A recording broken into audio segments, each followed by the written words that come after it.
mais ministère de la pêche mooy gérer marché ça doit revenir à Pikine. oui bien sûr. mu ngi noonu ak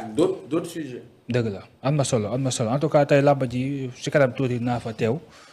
pour mën leen koo dëgtal en direct ak moom Taalif fii ci Feeling Dakar TV acca ñu ñëw nag ci actualité bi Cheikh Omar semaine bi mbirum diplomatie dafa ñëw lu bëri ci actualité bi actuellement président Bassirou Diomaye Faye mi ngi foofu ca Abuja Nigéria mais loolu ça c'est dans le cadre de la CEDEAO mais bii nag ma bëggoon ñu commencé ko mooy le PM Ousmane Sonko di dem depuis démb samedi foofu ca Chine d'abord ñi ngi wax ne kat moom Ousmane Sonko daal nay recevoir ay bailleurs ñoo xamante ñi ngi foofu nekk ay Sénégalais nekk Chine bëgg am ñëw Sénégal fi am nañu fi investir mais bon Ousmane Sonko d'abord dem Chine voyage bi à la veille benn information boo xam ne moo ko jàllale ci sa page Facebook en disant que coow li am entre Sénégal et États-Unis le fait que visa yi ñu mën ko dakkal li nga xam moom mooy suñu gaynde loo xam naa dinañ si ñëwaat mais d'abord ci la forme ci voyage Ousmane Sonko foofu ci Chine Cheikh Oumar Talla ban jàng nga ci def le temps que ñu dugg ci fond bi. waaw c'est une bonne chose parce que d'abord li nga wax ci diplomatie. diplomatie du dara lu dul. rataxal sa diggante. parce que àdduna bi tey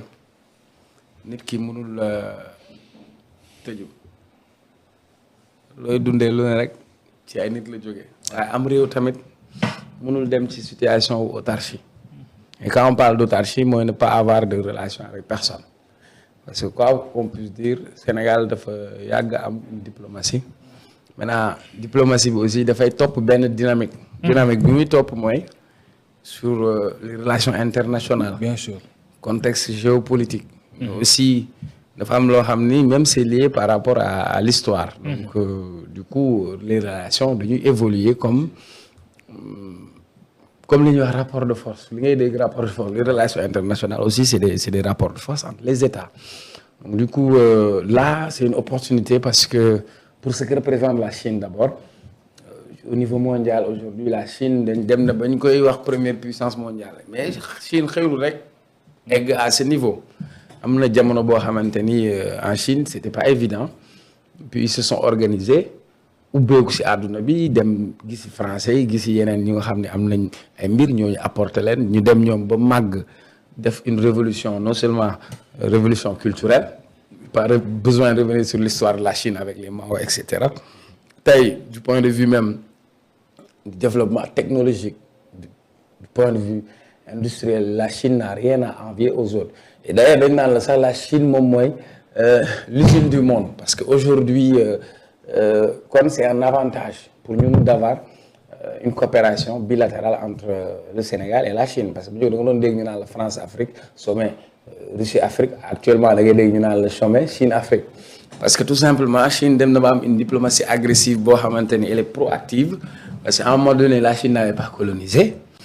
ñi fi nekkoon colonisateur ñoo occupé woon espace bi soit les Français les Anglais les Portugais et cetera mais tey carte yi bi ñu ko redistribuer da nga gis chinois yi bi ñu ñëwee ils sont pas venus du point de vue paternaliste pour dire que c'est moi le français le colonisateur mais ils sont venus ak benn approche ci seen approche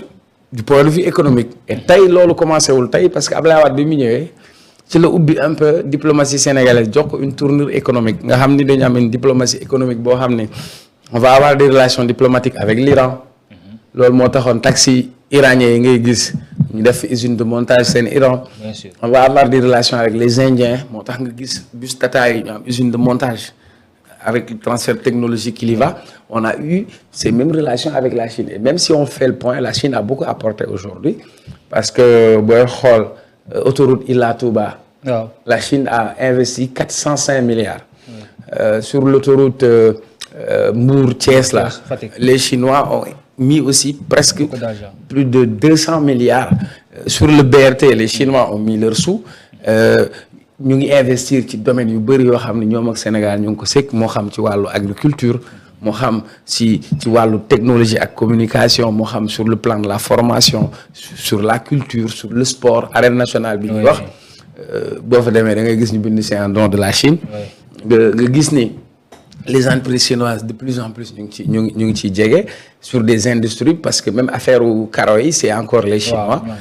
Mais kon tey ça veut dire que am nañ une relation entre le Sénégal et la Chine boo xamante ni am na une dynamique. Ça date pas d'aujourd'hui. Oui, mais ça ne date pas d'aujourd'hui. Maintenant, tey am na fu ñu toll ñu renforcer parce que avant que premier ministre di fa dem voyage le président de la République demoon na foofu. Et aujourd'hui la Chine c'est un géant du monde. Donc la Chine n'est pas venue seulement en Afrique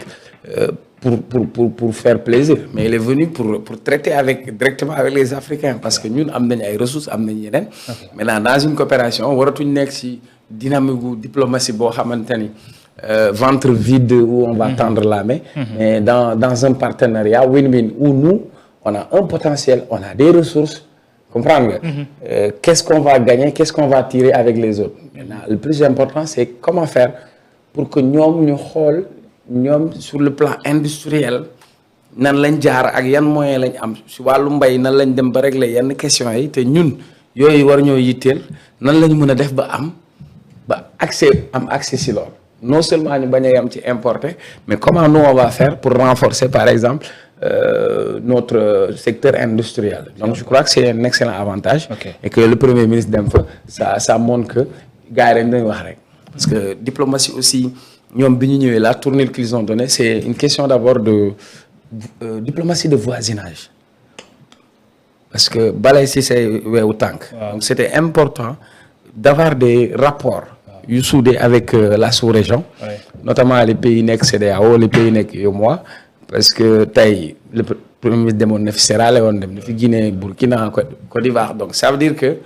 am na yoo xamante ni nous on peut les régler entre nous mais au niveau international bokk dans le jeu et puis surtout dans un contexte où les relations aujourd'hui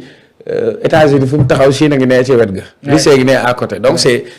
yow nga nekk jànq boo xam ne ñëpp la soxla ku lamb yaa tey daagul fañ la nobee. Ok wax nga ko léegi le PM dafa daal di presque wër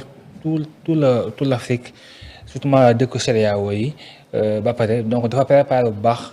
demam bi avant mu dem Chine mais dañoo gis ci post Facebook am avant-hier ba ci tontu États-Unis mais di remercier la Chine ci wala ba quelques visas yim ñu may beaucoup de gens disent que est-ce que du xaw a frustrer un peu les États-Unis par rapport ak boobu le poste. Frustré la waaw parce que mu leen États-Unis certes bañ ngeen mais Chine est là moo ñu may moo ñu dimbal ba am ay quelques visas. Ouais, mais c'est-à-dire au lieu de ay frustré ou pas c'est-à-dire sur la position qu'il a eu à prendre ça crée polémique. am na ñu ne waaw premier ministre loolu wax diplomatie dégg naa sax ñu naan waaw c'est pas le premier ministre qui définit mais dans le texte qu'est-ce qu'il dit? Il dit conformément à la vision du président de la République. Et puis il faut comprendre que bukki si yebee génn ci doxin bala et sa position moi je suis très fier de sa position bi mu jël noonu j'en étais tellement fier et d'abord